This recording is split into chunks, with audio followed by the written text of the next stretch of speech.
Donc, je me présente rapidement. Moi, je suis directeur financier donc la société iPedzat. Donc iPedzat qui est un outil qui va gérer toute la gestion financière et comptable de votre société. Donc je vais animer un petit peu ce webinaire et donc je te propose donc à toi Priscilla de te faire une rapide présentation.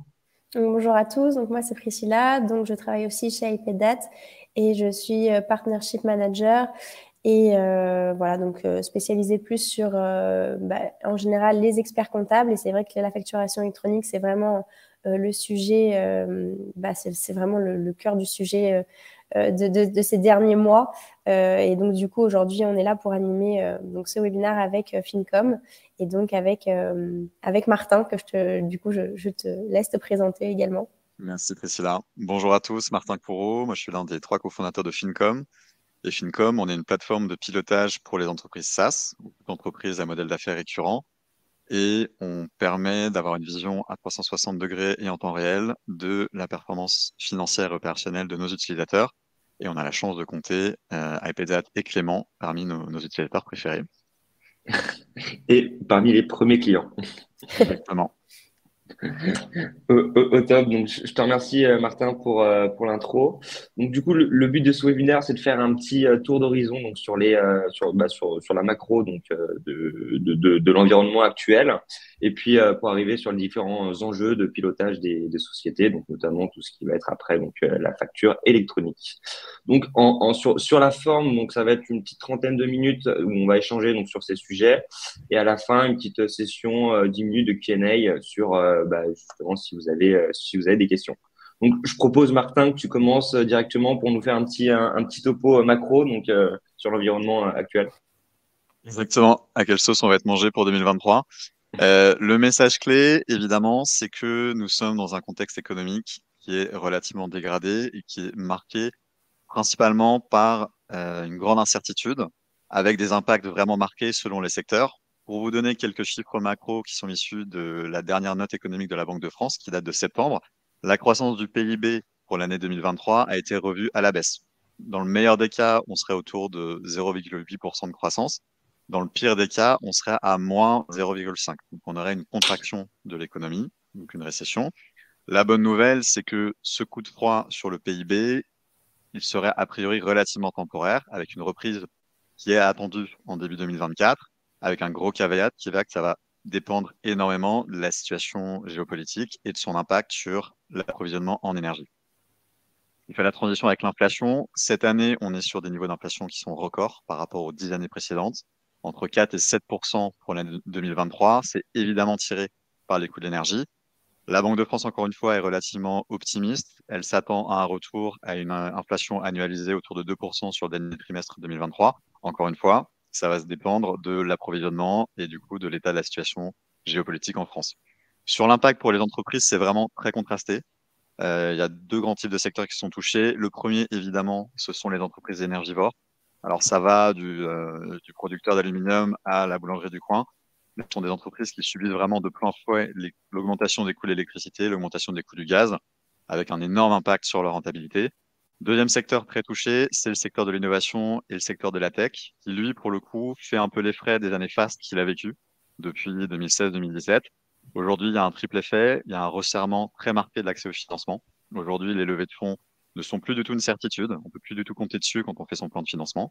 Il y a un ralentissement qui commence à être de plus en plus marqué des budgets des clients. Donc, on a une demande qui commence à se tasser parce que les clients, que ce soit les entreprises ou les consommateurs, font de plus en plus attention. Et c'est normal vu le niveau d'incertitude.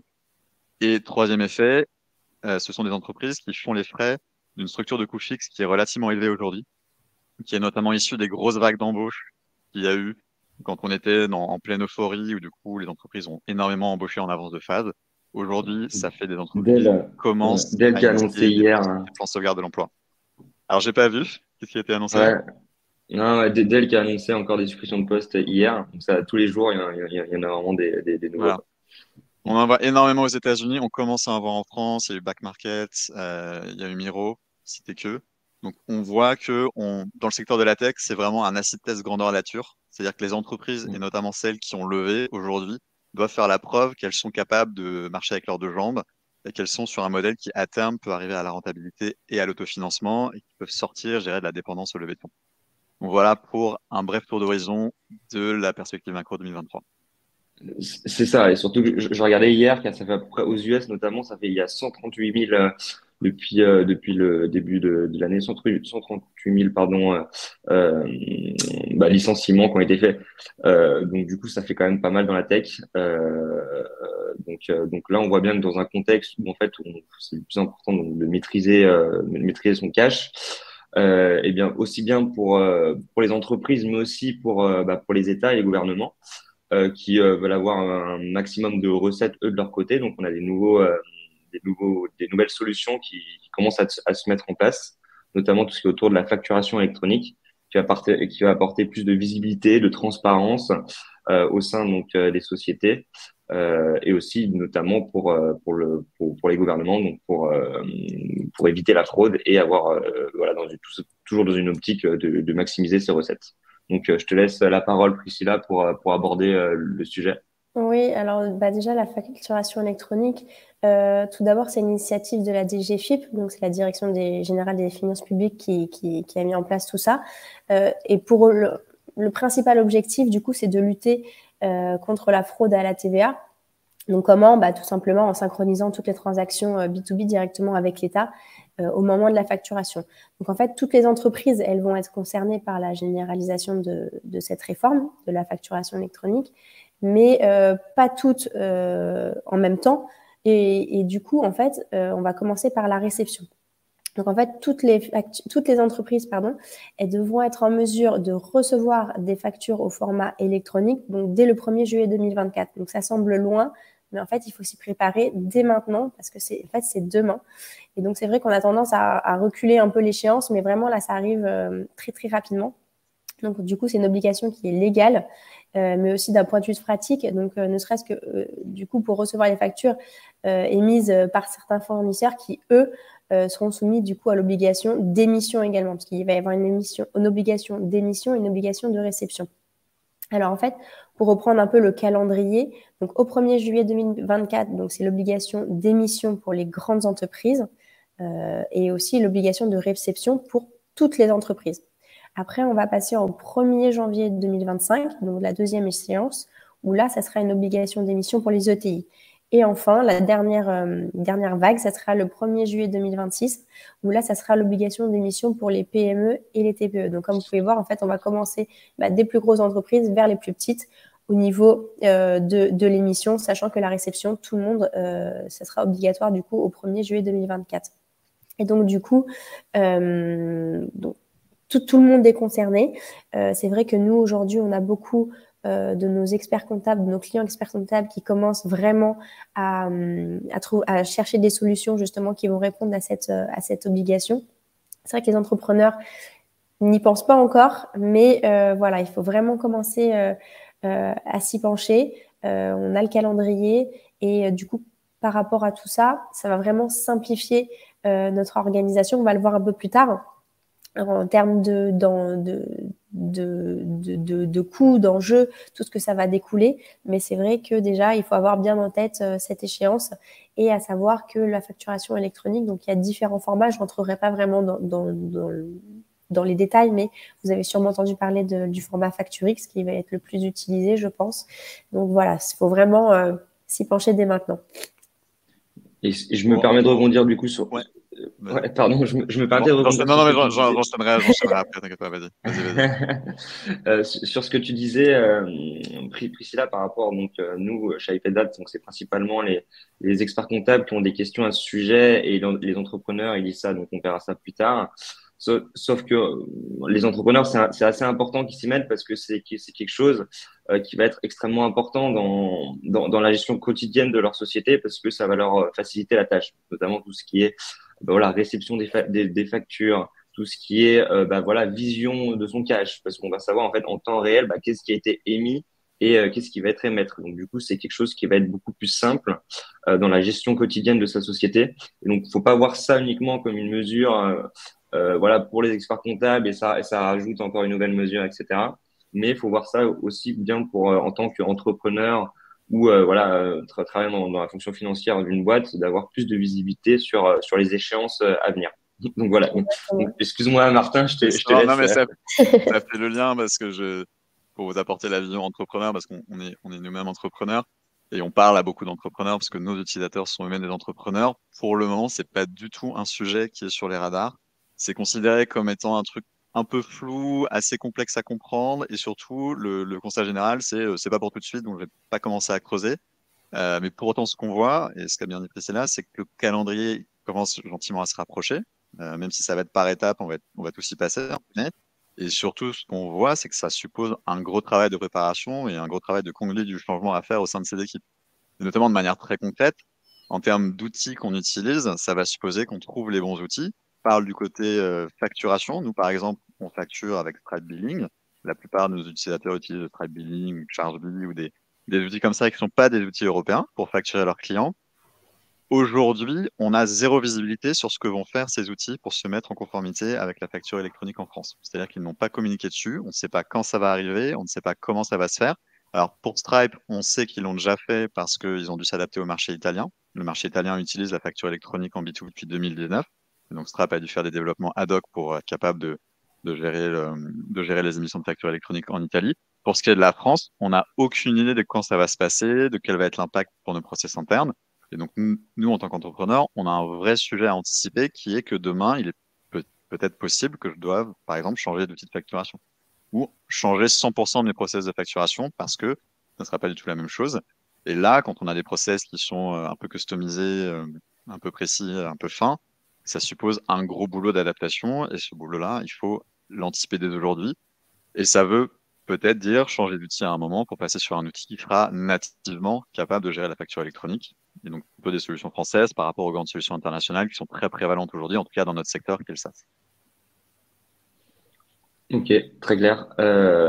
Donc du coup, bah, à l'issue de ça, donc ce serait quoi donc les meilleures pratiques pour justement pour naviguer dans ce contexte? Euh, Sachant que toutes ces pratiques vont être largement simplifiées par la facturation électronique, mais on pourra en reparler. Je pense que le message clé, c'est que aujourd'hui, dans ce nouvel environnement macro et avec ce niveau d'incertitude, on peut plus vraiment piloter à vue. Il faut vraiment s'équiper d'outils qui nous permettent d'avoir une vision beaucoup plus fine de ce qui se passe dans son entreprise et de ses perspectives. Parce qu'en gros, il y a une incertitude fondamentale sur deux aspects clés pour la pérennité d'une entreprise et notamment pour les TPE-PME. C'est évidemment le niveau de la demande, donc le carnet de commandes, le niveau d'activité que je vais faire sur les 12 mois à venir et l'accès au financement, qui aujourd'hui, c'est vraiment, vraiment resserré. Et c'est vraiment d'autant plus vrai pour les boîtes de la tech qui étaient jusqu'à maintenant dans un schéma assez classique de j'investis énormément en acquisition, je crame beaucoup de trésors et j'essaie d'arriver à la croissance maximum que je peux atteindre et je fais des levées successives pour financer. Aujourd'hui, ce schéma-là, il est vraiment remis en question avec des levées qui sont de plus en plus compliquées. Mais en gros, de manière très concrète, ce qu'on voit, c'est qu'il y a deux axes de pilotage qui deviennent vraiment essentiels à mettre en place. Le premier, c'est évidemment le nerf de la guerre, le suivi de la trésorerie. Donc, le suivi de mon solde de trésorerie, le suivi de ma consommation de trésorerie mensuelle, trimestrielle, annuelle, et le suivi de mon cash runway et le suivi de mon plan de trésorerie. Donc, en gros, pour rentrer un petit peu plus dans le détail, il y a une manière simple de suivre la trésorerie qui permet d'anticiper tous les besoins de financement qu'on peut avoir, qui est fondamental parce qu'un financement, ça peut mettre quelques semaines jusqu'à quelques mois. Donc, c'est quelque chose qui est absolument nécessaire d'anticiper. Et ça, c'est calculer son cash runway. Ça, c'est relativement simple. Vous regardez votre consommation de trésorerie moyenne sur les X derniers mois, en fonction de ce qui fait sens pour vous. Vous regardez l'argent que vous avez en banque et vous divisez le montant que vous avez en banque par votre consommation mensuelle. Et ça vous donne le nombre de mois de trésorerie que vous avez en banque si jamais vous continuez sur cette lancée de consommation de trésorerie. Donc ça, c'est une manière relativement simple d'avoir une vision vraiment directe de quand est-ce que vous allez mourir en tant qu'entreprise parce que vous allez arriver à court de cash. Ça, c'est la manière la plus simple et qui est vraiment essentielle. Nous, chez Fincom, c'est un chiffre qu'on regarde de manière assez obsessionnelle parce que c'est super important pour nous. Il y a une manière qui est Ici plus aussi, précise, ça y est, évidemment. aussi. Voilà, je pense que vous le regardez aussi. Il y a une manière beaucoup plus précise, c'est le prévisionnel de trésorerie, ce qui est souvent fait en lien avec votre exercice de business plan. Là, l'idée, c'est que vous allez projeter de manière vraiment plus fine et plus détaillée votre chiffre d'affaires et vos coûts tous les mois pour voir ce qui rentre, ce qui sort et du coup voir l'impact que ça va avoir tous les mois sur votre position de trésorerie. Alors ça, c'est un exercice qui est plus complexe parce que ça suppose d'avoir une bonne maîtrise de ces chiffres et d'avoir une bonne maîtrise des mécaniques financières, Donc, comprendre ce que c'est qu'un compte de résultat, un bilan, c'est comment on besoin de fonds de roulement, quel est l'impact de la TVA. Pour autant, c'est la meilleure manière d'avoir une vision précise de sa trésorerie et d'être capable tous les mois de faire un espèce de relevé des compteurs sur qu'est-ce que j'avais projeté en termes de chiffre d'affaires, de coûts et du coût de trésorerie, qu'est-ce qui s'est vraiment passé, où sont les écarts et pourquoi est-ce que j'ai des écarts. Ça, c'est un exercice qui va devenir fondamental en termes de pilotage pour éviter, par exemple, qu'un poste de coût dérape sans qu'on l'ait anticipé ou sans qu'on l'ait piloté. Ça, c'est sur la partie trésorerie. Donc, premier axe vraiment absolument essentiel. Deuxième axe commence à devenir de plus en plus important, c'est le suivi d'indicateurs de performance qui vont vous permettre de comprendre si vous êtes sur un business model qui est viable à terme. De manière très schématique et très simple, l'idée, c'est de suivre des indicateurs qui vous permettent de valider si les euros que vous décaissez, donc les euros qui sortent, vous ramènent assez d'euros qui rentrent. Est-ce que vous êtes sur un modèle qui est soit aujourd'hui, soit à terme rentable et capable de générer des excédents de trésorerie qui vont vous permettre de vous financer? Je vais prendre un exemple dans le SaaS. Évidemment, dans le SaaS, le grand classique, c'est l'analyse du coût d'acquisition client, où là, vous devez comprendre, par exemple, en combien de mois d'abonnement vous rentabilisez l'acquisition d'un seul client. Donc, si votre client il vous coûte 100 euros et il vous rapporte tous les mois 50 euros, vous allez le rentabiliser en 2 mois. Donc, c'est relativement rapide. C'est un indicateur qui est très important parce que il vous permet de savoir à partir de quel moment vos clients sont rentables. Donc, s'ils partent avant cette date, ça veut dire que vous avez perdu de l'argent sur ce client-là. Autre KPI très suivi, c'est ce qu'on appelle la LTV sur coût d'acquisition client. Donc la LTV, c'est la lifetime value. C'est le nombre d'euros que va vous rapporter un client sur sa durée de vie estimée. En gros, LTV sur CAC, c'est combien de fois je fais ma mise pour un client donné sur ce qui m'a coûté. Et là, on considère qu'à partir de 3, c'est pas mal. Et en tout état de cause, c'est un KPI qui est d'autant plus important à suivre aujourd'hui parce il est de plus en plus demandé par des investisseurs qui veulent, grâce à cet indicateur, valider que vous êtes sur un business model où vos clients vous rapportent assez d'argent pour couvrir à la fois vos coûts d'acquisition et pour couvrir le reste. Un autre exemple d'analyse, toujours dans le SaaS parce que c'est le secteur qu'on connaît le mieux, c'est l'analyse de la qualité de la croissance. Là, ce qui va être important de suivre, c'est ce qui s'appelle la rétention. En gros, si vous avez un chiffre d'affaires en forte croissance, mais avec peu de rétention client, c'est-à-dire que vous avez des clients qui partent très très vite, vous êtes sur une croissance qui n'est pas qu'on appelle qualitative. C'est une croissance qui va vous coûter très très cher parce que tous les mois, vous êtes obligé d'investir très fortement pour venir remplacer les clients qui sont partis. À l'inverse, il existe un schéma de croissance vertueux qui est une croissance qui est principalement tirée par la rétention, donc des clients qui restent très longtemps, et votre capacité à vendre de plus en plus cher à ces clients existants. Ça, c'est la rétention dans le SaaS. C'est absolument fondamental et ça redevient vraiment à la mode, notamment parce que dans le cas d'une levée de fonds, ce sont des KPIs qui seront suivis de manière très très précise par les investisseurs. Peut-être une conclusion sur cette partie pilotage, c'est de dire que on est dans un environnement où il y a beaucoup d'incertitudes et c'est justement le bon moment pour mettre en place des outils de pilotage parce que mettre en place un outil de pilotage aujourd'hui et rapidement, c'est maximiser vos chances de sortir renforcés de cette période d'incertitude parce que vous allez mettre en place des process qui vont vous permettre de suivre efficacement votre performance, de suivre efficacement votre business. Et c'est essentiel en période d'incertitude, quand la demande vacille un petit peu et on a beaucoup moins de vision sur ce qui va se passer.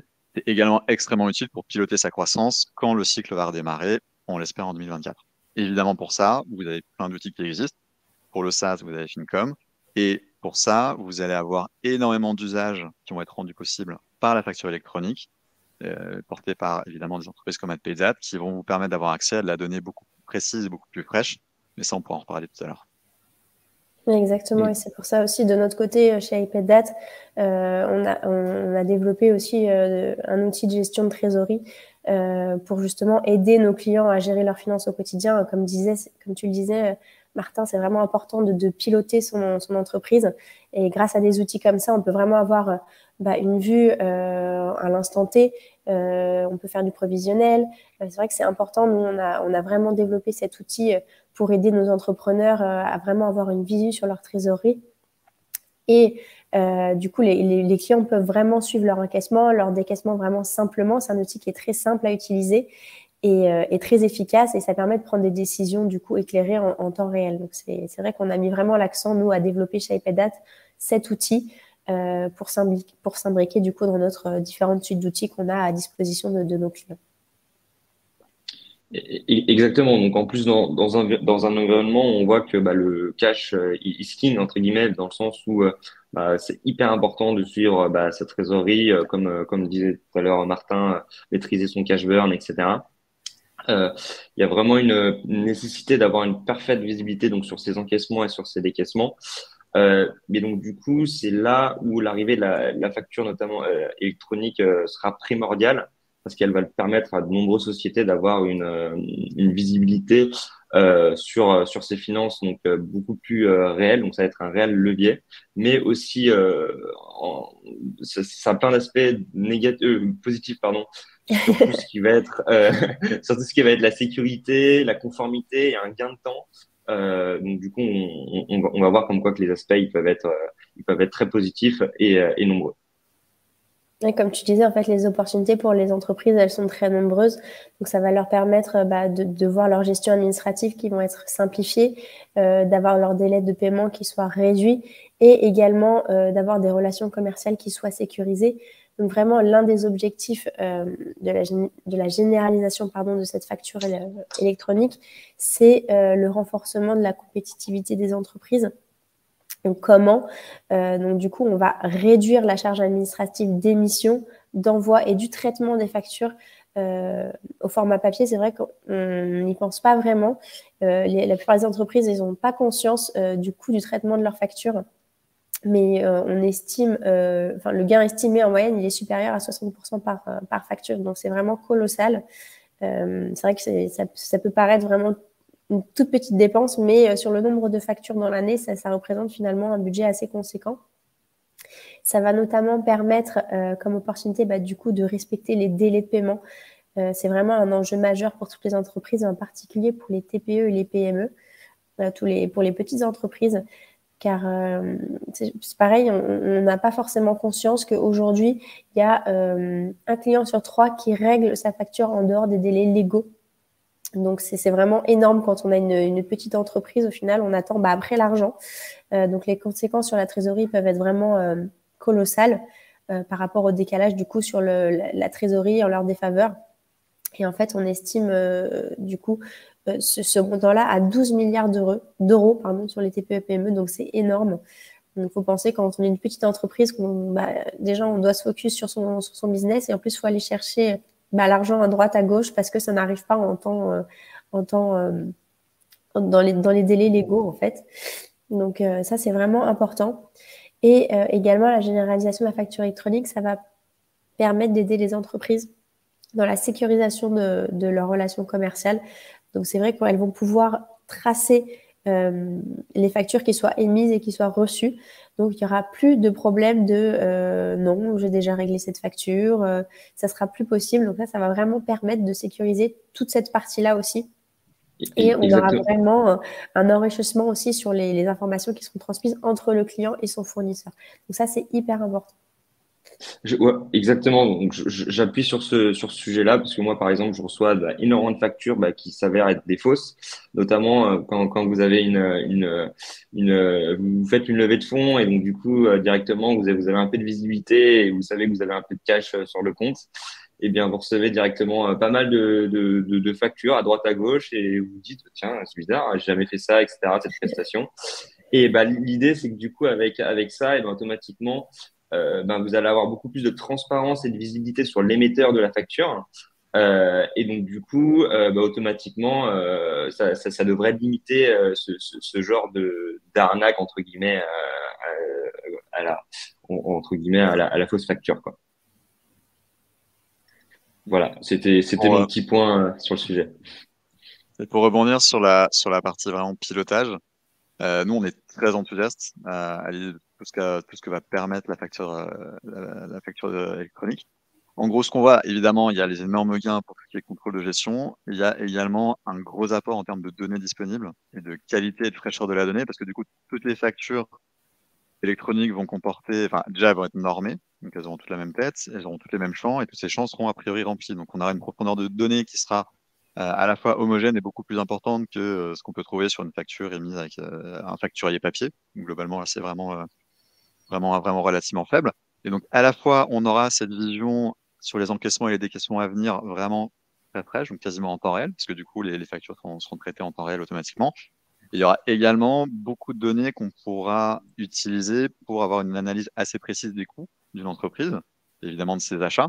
Et ça, c'est hyper intéressant parce que ça va donner accès à une donnée hyper précise et hyper fraîche qui permettra à terme de reconstruire un PNL mensuel avec une vision des marges relativement précise et une analyse de tout ce qui va être achat, qui va être hyper précise et hyper intéressante. Ce qu'aujourd'hui, on a beaucoup de mal à faire, notamment parce que la donnée est traitée un petit peu par batch par l'expert comptable généralement, et c'est soit tous les trimestres, dans le meilleur des cas tous les mois, mais c'est une donnée qui n'est jamais vraiment super fraîche. Avec la facture électronique, on aura accès à cette donnée en temps réel, et donc pour nous, ça va être assez majeur en termes de ce qu'on va pouvoir faire de cette donnée.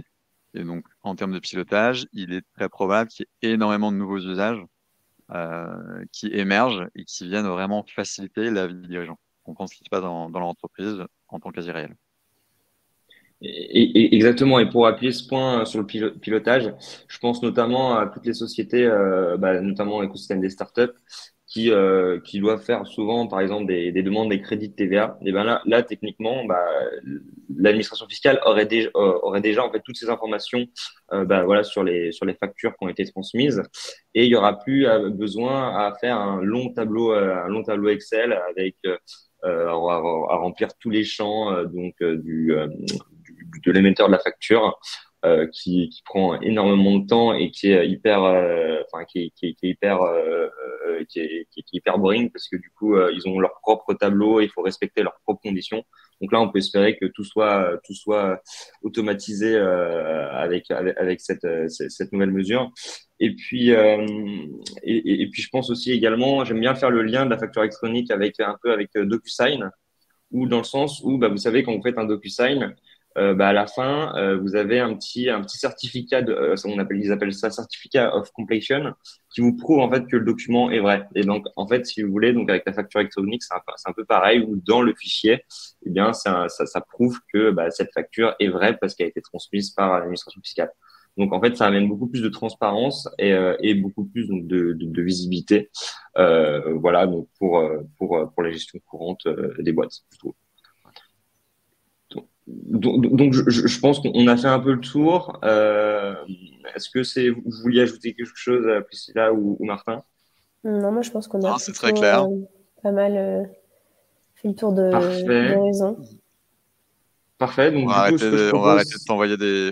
t'envoyer des fausses factures du coup parce que ça marche pas. C'est bon, on sait que ça marche pas. Génial. Yes. Et donc, du coup, je propose qu'on rentre dans la phase de Q&A. Donc, si vous avez des questions à nous poser, n'hésitez pas dans le chat. Alors, je vois qu'il y a deux questions. Déjà, on va commencer par celle de Youssef. Par où doit commencer une firme d'expertise comptable, par exemple, avec plus de 150 clients et des process complètement papier? Alors déjà, là, par où il faudrait commencer, donc du coup, c'est de commencer à digitaliser en fait tout le process. Ça commence par mettre en place des outils qui vont vous aider dans la partie pré-comptabilité, parce que j'imagine que sur la production comptable, vous devez normalement être équipé. Donc du coup, pour tout ce qui est justement de mettre en place du coup un outil comme iPadDat qui vous permet de collecter automatiquement vos factures. Donc du coup, il n'y a plus de papier en fait, parce que même on a également une application de gestion des notes de frais où vous n'avez plus qu'à prendre en photo vos différentes factures et hop, ça se met directement dans iPadDat.